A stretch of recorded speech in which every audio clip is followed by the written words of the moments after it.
দল কেন্দ্রীয় কর্মসূচির অংশ হিসেবে আনোয়ারা উপজেলা কৃষক দলের উদ্যোগে এক বিক্ষোভ মিছিল অনুষ্ঠিত হয়।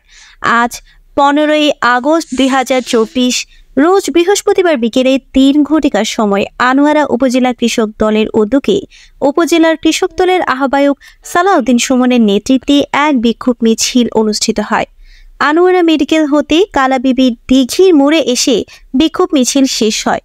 উক্ত বিক্ষোভ মিছিলে প্রধান অতিথি হিসেবে উপস্থিত ছিলেন চট্টগ্রাম দক্ষিণ জেলা কৃষক দলের সাবেক আহ্বায়ক মহসিন চৌধুরী রানা।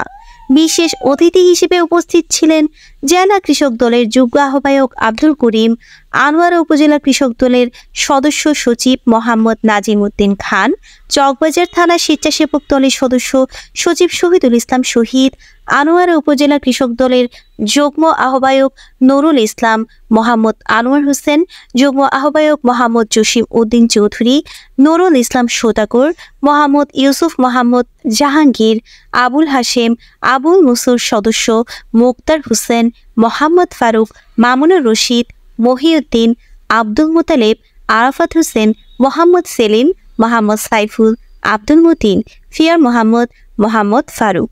উক্ত বিক্ষোভ মিছিলে পূর্বক সমাবেশে প্রধান অতিথির বক্তব্যে তিনি বলেন, খুনি হাসিনাকে বিচারের আওতায় এনে ফাঁসির জোর দাবি জানাচ্ছেন এবং সকল অপকর্মের বিচার এই বাংলার মাটিতে জনগণের সামনে করতে হবে।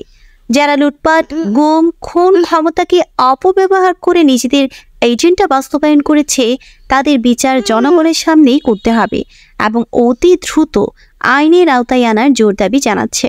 সাধারণ মানুষের অধিকার ফিরিয়ে দেওয়ার জোর দাবি জানান।